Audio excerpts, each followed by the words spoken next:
Hello বন্ধুরা, আজকে তোমাদের সাথে শেয়ার করব ফ্রোজেন রেসিপি।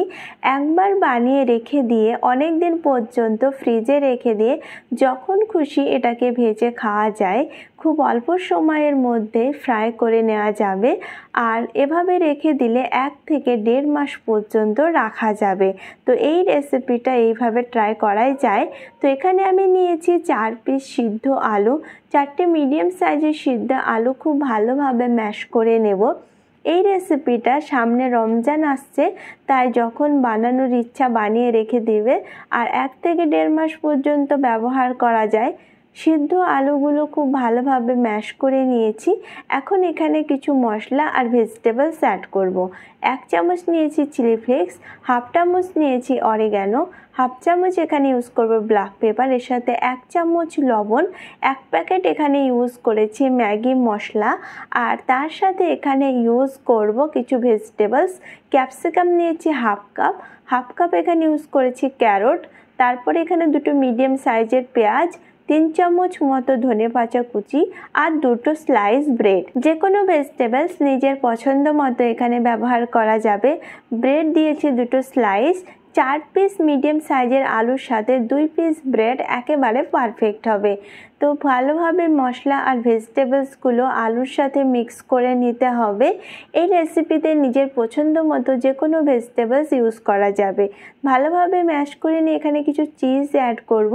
এখানে আমি মজারেলা চিজ নিয়েছি, তো যে কোনো চিজ অ্যাড করা যাবে আর চিজটা দিয়ে খুব ভালোভাবে মিক্স করে নেব।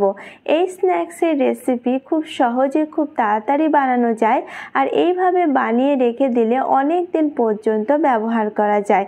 এখানে একটা ব্যাটার বানাতে হবে, যার জন্য নিয়েছি 1/2 কাপ ময়দা, এর সাথে অ্যাড করব 2 চামচ কর্নস্টার্চ, 1/2 চামচ লবণ, 1/2 চামচ ব্ল্যাক পেপার, 1/2 চামচ চিলি ফ্লেক্স। কর্নস্টার্চের জায়গায় কর্নফ্লাওয়ার অ্যাড করা যাবে। আর এখানে জল দিয়ে দিয়েছি, জল দিয়ে এর একটা ব্যাটার বানিয়ে নিতে হবে। এইভাবে ব্যাটারটা বানিয়ে নিতে হবে। ব্যাটারটা খুব ভালোভাবে বানিয়ে নেব। এখানে ব্যাটারটা খুব বেশি পাতলা বা খুব বেশি ঘন হবে না, দেখতে পাচ্ছ এরকম ব্যাটার বানিয়ে নিতে হবে। আর এখানে আমি নিয়েছি স্লাইস ব্রেডগুলো হালকা একটু বেলে নেব, হালকা হাতে একটু বেলে নিতে হবে, তাহলে শেপটা খুব ভালো আসবে। আর এখানে একটা বাটি নিয়েছি, যে কোনো কুকিং কাটার, গ্লাস বা কিছু দিয়ে এবার রাউন্ড শেপে কেটে নিতে হবে। এখানে যে আলু স্টাফিংটা বানিয়েছি এইভাবে লম্বা রোল করে নেব হাতের সাহায্যে, আর তারপরে এখানে ব্রেড দিয়ে এর একটা লুক দিয়ে দেব। পাউরুটি আর আলু দিয়ে তৈরি এই রেসিপিটা খুব মজার হয়, খেতে কিন্তু দারুণ লাগে, ক্রিপসি হয়, তবে খুব সহজে বানানো যায়। ময়দার ব্যাটারটা এভাবে 2টো সাইডে লাগিয়ে নিতে হবে আর তারপরে 2টো সাইড পটেটোর সাথে চিপকে দিতে হবে। দেখতে কিন্তু দারুণ লাগবে আর তার সাথে সাথে খেতেও কিন্তু খুব মজার হবে। এখন এখানে এইভাবে সবগুলো স্ন্যাক্স বানিয়ে নিতে হবে। ব্রেড আর পটেটো দিয়ে কতটা মজার স্ন্যাক্স তৈরি হয়ে যাবে দেখতেই পাচ্ছ। অনেক বেশি বানিয়ে যদি সাথে সাথে ভাজার ইচ্ছা না হয়, তাহলে এইভাবে একটা এয়ারটাইট থলি নিতে হবে আর এর ভিতরে এগুলোকে পুরে দিতে হবে। এইভাবে এটা 1 থেকে 1.5 মাস রাখা যাবে। তো এইভাবে বানিয়ে নিয়ে রেখে দিতে পারো। সামনে রমজান আসছে, তাই রমজানের আগে এই সব রেসিপিগুলো বানিয়ে রেখে দিয়ে যখন খুশি ইচ্ছা এগুলোকে ভেজে খাওয়া হবে। তো এভাবে কিছু রেখে দিচ্ছি আর কিছুটা আমি ভেজে নিচ্ছি।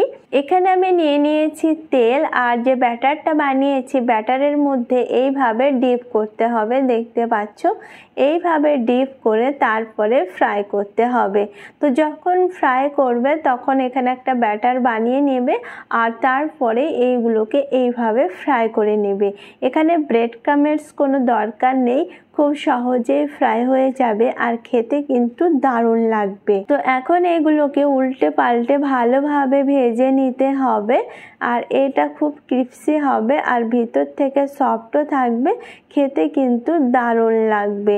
ব্রেড আর তার সাথে পটেটো দিয়ে তৈরি খুব মজার একটা স্ন্যাক্স তৈরি হয়ে যাবে। যে কোনো সময়ে ইভিনিংয়ে এই স্ন্যাক্স কিন্তু ট্রাই করাই যায়। উল্টে পাল্টে ভেজে নিতে হবে, যখন এর কালারটা গোল্ডেন চলে আসবে তখন বুঝতে পারবে এগুলো ভাজা হয়ে গেছে। তো এখন দেখতে পাচ্ছ এটা দুটো সাইড উল্টে পাল্টে ভেজে নিয়েছি, কালারটা খুব সুন্দর চলে এসেছে। এখন এগুলোকে তেল থেকে উঠিয়ে নিতে হবে, যেহেতু এগুলো ভালোভাবে ভাজা হয়ে গেছে, আর গরম গরম সার্ভ করতে হবে। তো এইভাবে সবগুলো স্ন্যাক্স ভেজে নেব, আর এখন এইগুলোকে গরম গরম সার্ভ করব। সসের সাথে বা মেয়োনিজের সাথে খেতে কিন্তু দারুণ লাগে, যে কোনো চাটনির সাথেও খেতে খুব ভালো লাগবে। আজকের রেসিপি যদি ভালো লাগে অবশ্যই ট্রাই করো। এরকম মজার রেসিপি দেখার জন্য আমার চ্যানেলকে সাবস্ক্রাইব করো।